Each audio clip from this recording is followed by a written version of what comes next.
Thanks you guys for having me this morning. I really want to help everybody just feel comfortable with title reports, not feel like you don't know what you're looking at.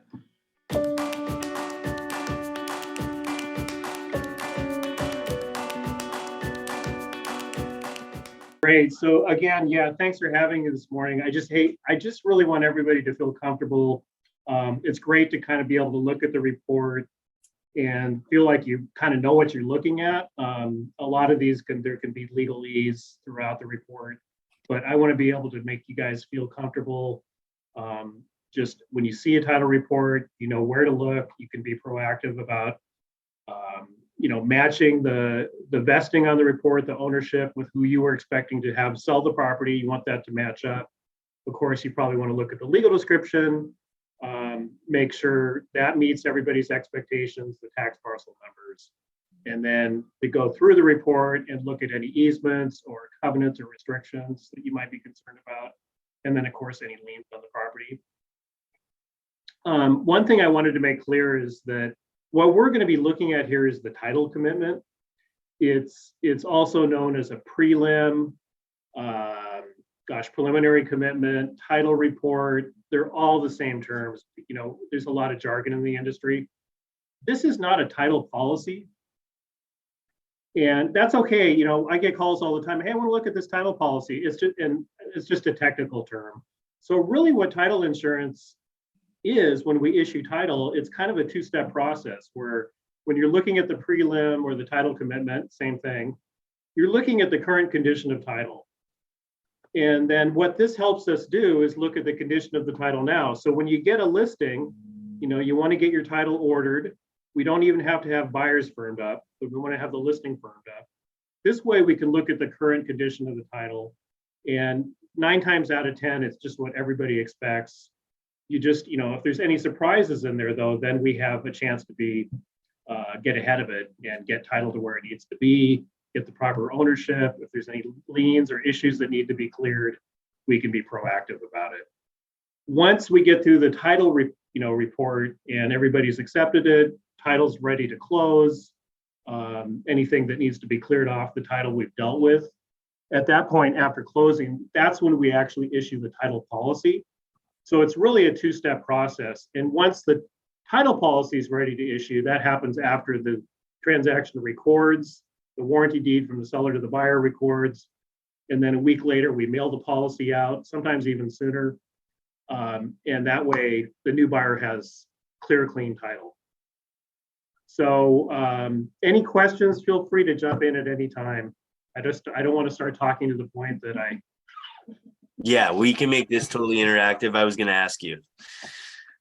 Okay, awesome. Okay. Yeah, bet. And and this is really kind of the basics. I'm happy to go into the weeds with you and take a deep dive into the bush weeds and just talk about any details.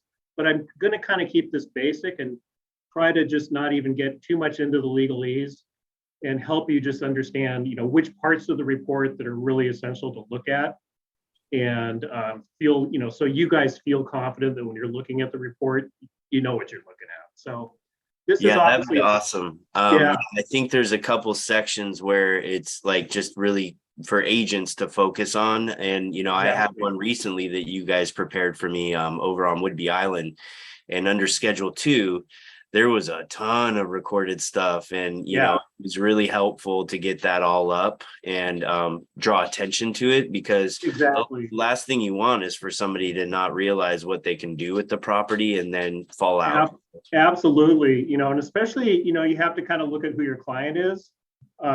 If you've got a builder or developer, they're going to look at every restrictive covenant, every easement, every agreement. They're going to really look at all that stuff in detail. Yeah. For your general residential home around the Madrona neighborhood in Seattle, people are going to be okay with a side sewer easement or, even a shared joint maintenance agreement for a driveway. People understand, okay, that's part of what comes with this home. But especially with builders and developers, they're really going to probably want to look at every single item on the report. So this sample report is an example of what we would issue if we were to issue a report today. And again, this is just the preliminary commitment. We do have buyers firmed up. You can see them at the top of Schedule A there, Mr. and Mrs. Buyer. You always want to look at the date of the report. So this Schedule A is one part of the report that I would definitely recommend you guys look at, because this is going to identify the facts of the transaction. So once we have buyers firmed up, we're going to show the buyers as the proposed insured, because they're the ones that we're going to issue the title policy to. So the owner's policy of title insurance is issued to the buyer. That's why they're shown as the proposed insured. You always want to look at the date of the report, and we're happy to update a report at any time if it sits around for a month or two. And you say, gosh, I heard there's something recorded, or I just want to make sure we have a current report. We're happy to do that for you. So the policies we're issuing here would be an owner's policy. We also issue a policy to the lender typically if a buyer's financing their purchase with mortgage. So even though the lender isn't going to have any ownership interest, they're going to have a substantial security interest in the property. So if they're going to loan $500,000, they want to be protected also. So they care what's going on. Yeah. Yeah, no. So, it is cheaper. You can look at the prices there. Also keep in mind the seller in this market, it's customary that they pay for the buyer's title policy. I know sometimes there's confusion about that, but the seller provides a warranty deed to the buyer and they provide them a title policy. So that $1,450, well, with tax, $1,596, that's going to be paid for by the seller. Now, if the buyer needs to get a mortgage, they're going to pay for the lender's title policy.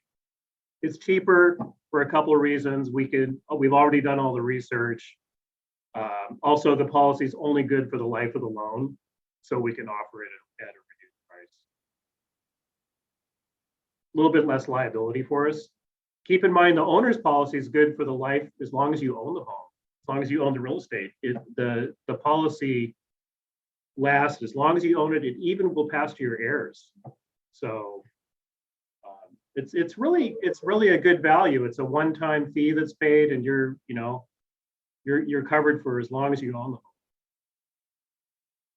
In this case, we're going to skip down to number 4. Number 3 is kind of a no-brainer. We're issuing fee simple, which I know you guys all went to real estate school. So I'm sure you know that's the highest form of real estate ownership. We do actually issue leasehold estates. In the rare event you have a leasehold estate. But in this case, we're issuing fee simple. Number 4, it says the title at the commitment date is vested in the heirs and devatees of John Smith deceased. Kind of a fancy way of saying the estate of John Smith deceased. But in this case, the owner passed away. It is a red flag, but truthfully, it's something that we deal with on title very routinely.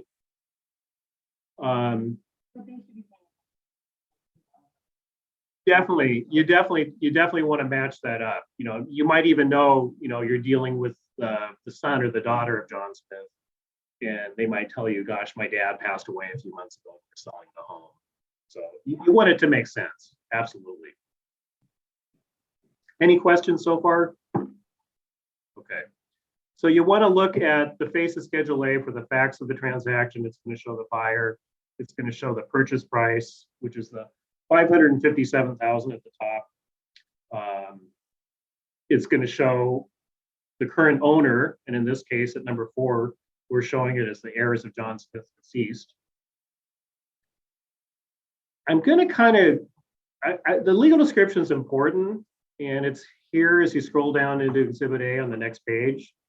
You always want to take a look at that and make sure there's no surprises there. In this case, it's really straightforward.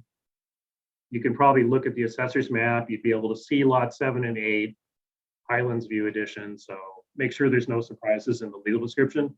If it turns out to be a very long meets and bounds legal description, I don't know if you guys have ever came across that before, but if it does, you might want to match it up with the warranty deed. Or if you hear rumors of, oh my gosh, there's a second tax parcel involved in the sale, If you don't feel comfortable finding that and confirming it in the title report, I'd recommend calling the title officer to make sure that we're covering all the property that's intended.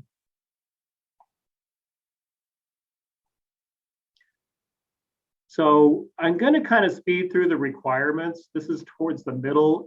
We're going to speed through a few pages that this stuff's very boilerplate, and it's going to appear in all the title reports.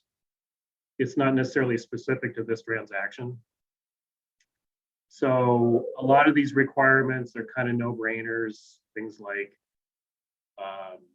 number 11, excise tax. Well, of course, every real estate transaction, if there's a sale that's subject to excise tax, the seller pays for the excise tax. Same with the notes. I'm going to kind of speed through the notes. If you guys do have any questions about the requirements or notes, I'm happy to come back here. The notes are really informational notes. They're not title exceptions. Things like how much the recording fees are. It shows our recording fees. It shows the abbreviated legal description at note I. Note J shows the property address. Keep in mind, we're ensuring the legal description, not the property address, as far as what we're ensuring. But you always want to make sure that there's no surprises at the address. There's the address for our recording department. Now, these general exceptions, I'm also going to kind of speed through here because I understand most of the properties you guys are going to be dealing with are residential, 1 to 4 family. Actually, all these general exceptions in the homeowner's policy get deleted and they don't show in the policy. In the rare event we'd be issuing a standard owner's policy, all of these general exceptions would show in the buyer's owner's policy. So with the Alta homeowners policy, the great thing about it, it provides really broad coverage. So it's a great deal because all these general exceptions are deleted. And a lot of these pertain to off-record items. So for years and years, we issued standard owners policies before the Alta homeowners policy was created. And really, most of the policy in the title commitment was derived from the record chain of title. So these items in the general exceptions, you can see a lot of these matters are off record. C, easements, prescriptive rights, right-of-ways, liens, not shown by the public records.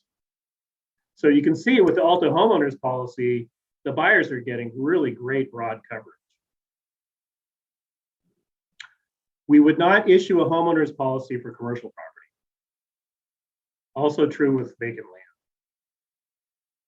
But I think most of what you guys are dealing with are probably residential homes. So all these general exceptions are going to be gone. They're going to be deleted and cleared. They won't show in the buyer's owner's policy. So this is the second part of the report.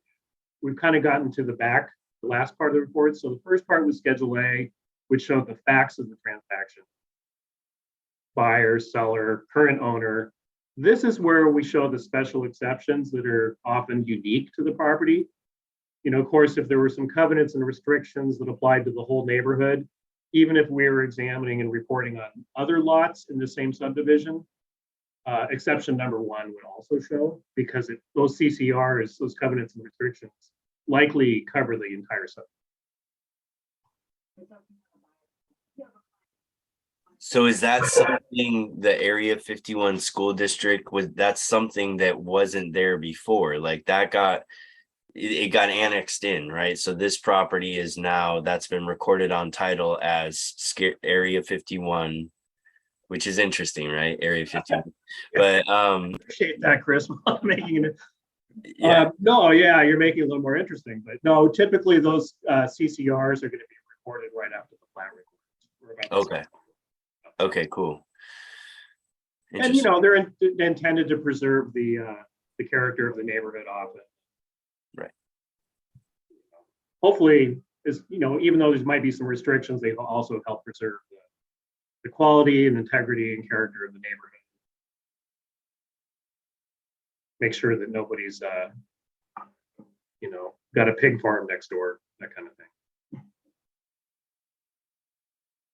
thing. So again, these are just typical things that you see. I guess a really good way to also explain this is that these are going to be permanent exceptions, in the sense that they're going to run with the land. So regardless of who buys this property, they're running with the land, they're permanent. It is possible, like for example, the easement to Puget Sound Power, it's possible to terminate it, but you'd have to get Puget Sound Power to agree to the termination. It's kind of like a driveway easement. The current owner can't just terminate it and record a termination of easement if that driveway easement is benefiting the neighbor. They'd have to sign off on it. So typically when you see covenants and restrictions or easements, they're going to be permanent exceptions that run with the land.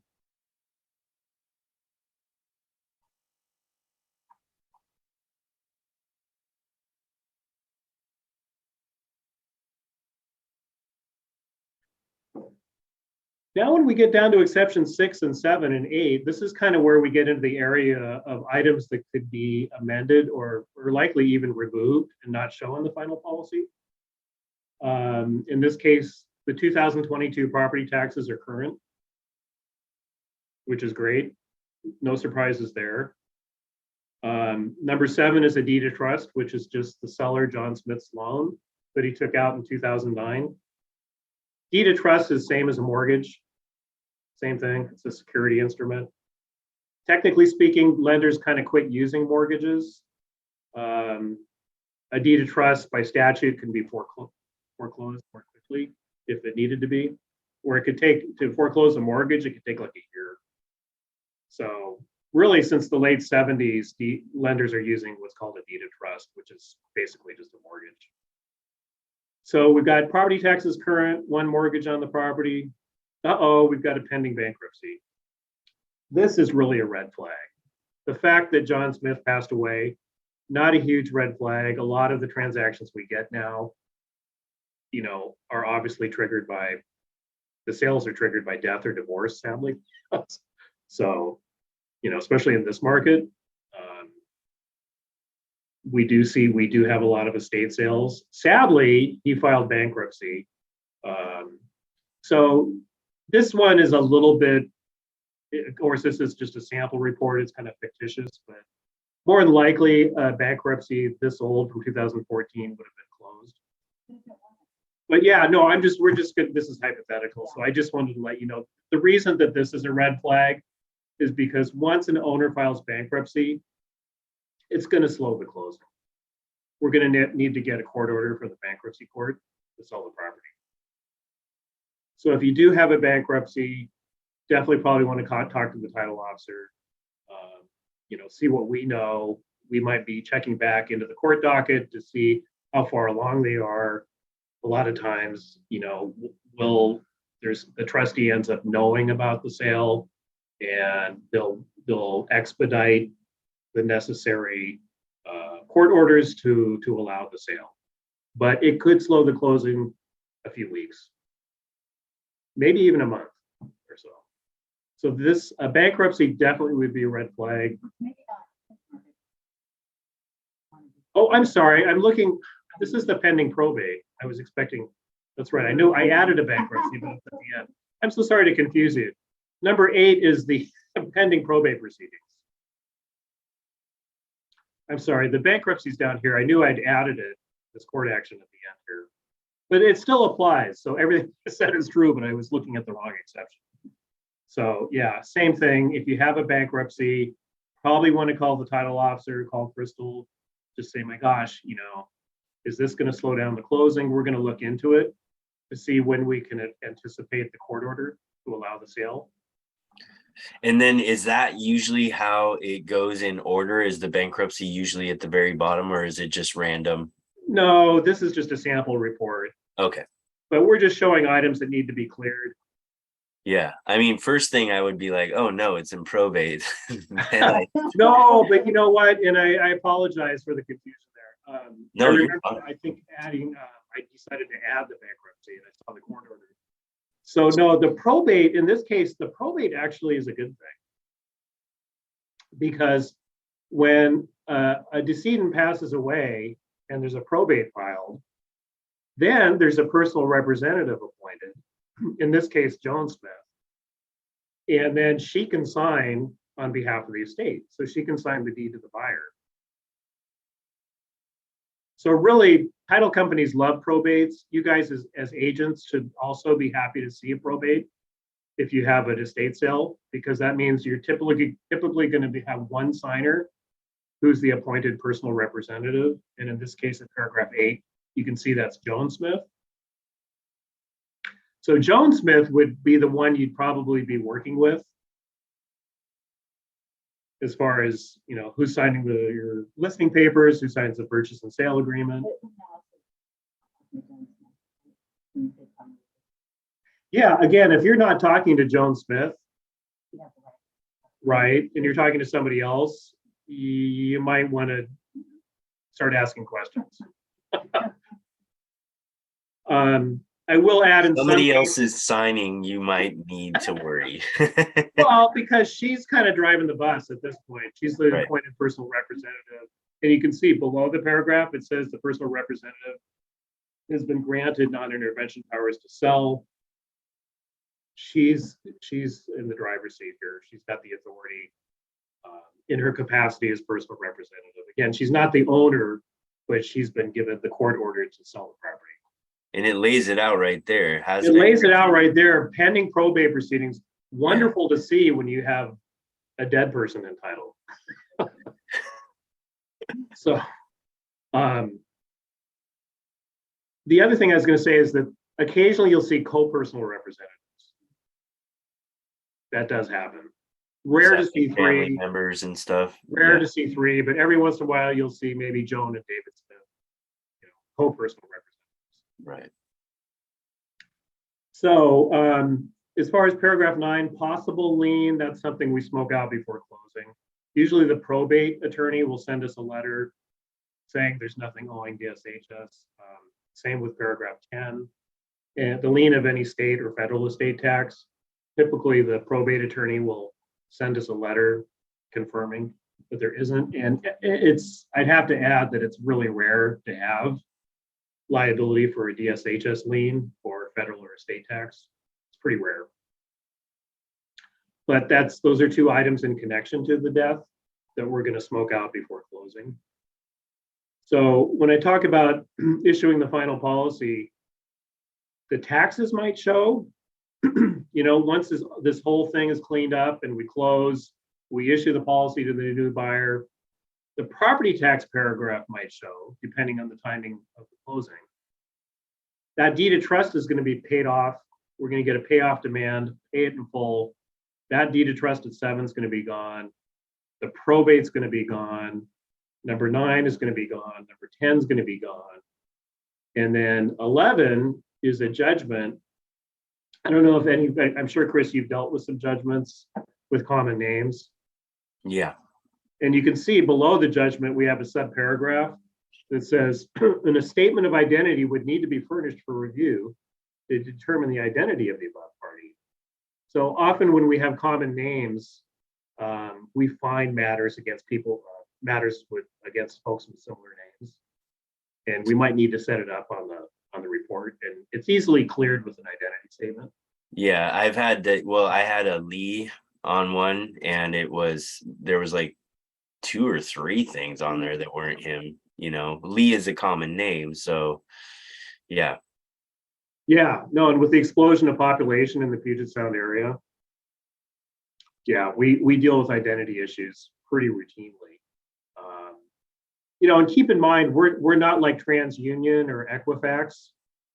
We don't have people's personal information, but we do search buyers and sellers' names anytime we issue a title report. And the reason we do is number 12.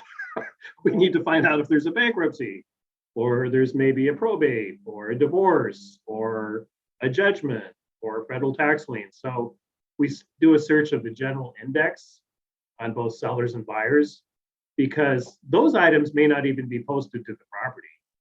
When we're searching the record chain of title, we'll find things like mortgages, deeds of trust, easements, restrictions. But when you have things like bankruptcies, divorces, judgments, federal tax liens, those are going to be found on a GI search, general index search.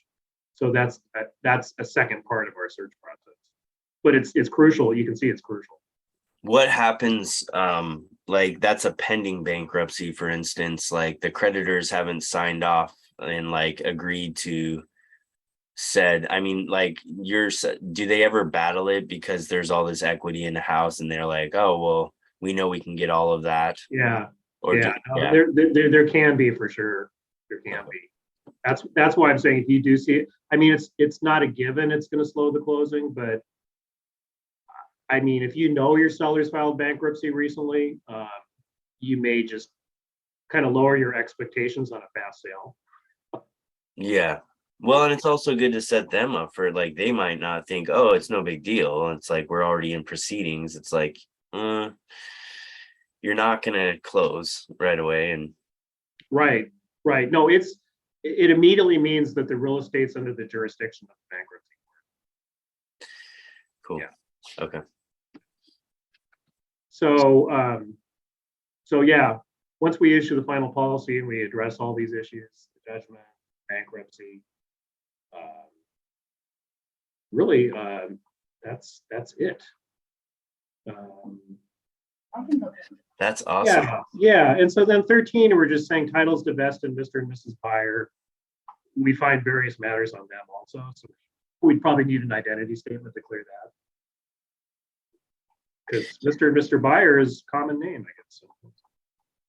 But yeah. So, and then the insurance for the title just ensures that when you issue that, and obviously it happens after the close because you've already vetted everything and know that there's no clouds, liens, encroachments, nothing that would otherwise, like, that's why it's issued after, and it ensures that title is clean, essentially, right? Right, exactly. As clean as we can get it. You know, sometimes we can't make it perfect, but at least we're disclosing it.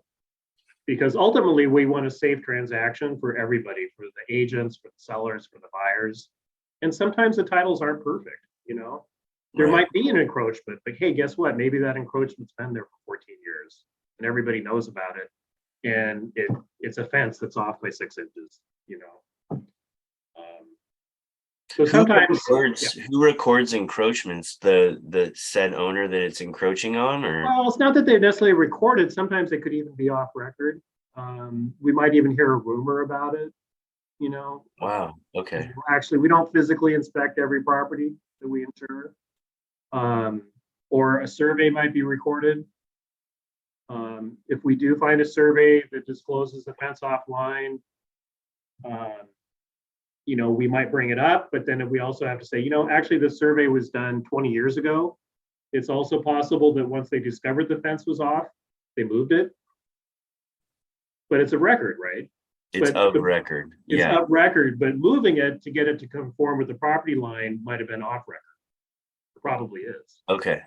And so at that point, then if they don't like it, you know, prior to close, this could be something they could say either we need to clean it up, or I mean, yeah, I mean, it's one of those things that, you know, I've had buyers really upset about, you know, it depends on the size of the lot. Obviously, if you're on Vashon Island and you have a fence off 6 inches or even 3 feet and you're on 5 acres, who cares? Yeah, right. In Seattle, especially if you're a builder and it's super tight, 6 inches might, you know, that could be a big deal. You know, you might want to get it resolved. But, you know, on the other hand, it's kind of tricky because, you know, if it's been that way for 18 years and there's already been, you know, you never know. Sometimes you go out and have a cup of coffee over the fence with your neighbor and they're like, oh, I didn't even know that. And the new owner might say, you know what, I'll pay for the new fence to get it on the line. And the neighbor's like, oh, that's cool. And then a different personality might be like, it's World War III. Like, hell no. And that's why, because we've all seen the World War III clients out there. Actually, I was just doing a listing appointment the other day, and they told me all about the war of the 4 inches, you know, with their neighbor. And I wondered, okay, I wonder if that's even, I asked them, I was like, I wonder if that's even on title. Have you, taken a chance to take a look at that? Maybe get a title report. And they said, no, I didn't even think of doing that. I was like, it might not even be a record, but It I'm might not wondering be. how it gets recorded. And you said even by rumor, which is kind of interesting. Well, and then it's not necessarily recorded. It's just that we actually have the right to go out and do a physical inspection, which is not the same as having a licensed surveyor done. We're not going to say, oh, now you have to pay $3,000 for survey. We're not going to make that requirement, but we do have an inspection company. It's not part of Ticor, it's an independent company. But they have pretty sophisticated equipment where they shoot laser beams around. If they can find the monuments, they can tell. And they'll give us a report and say, yep, the fence to us looks like it's off 6 inches. And we'll actually add that to the report, even though it's off record. Okay, It would gotcha. say something like an inspection of the premises on August 1st discloses the following. Fence along south line is off by 4 inches.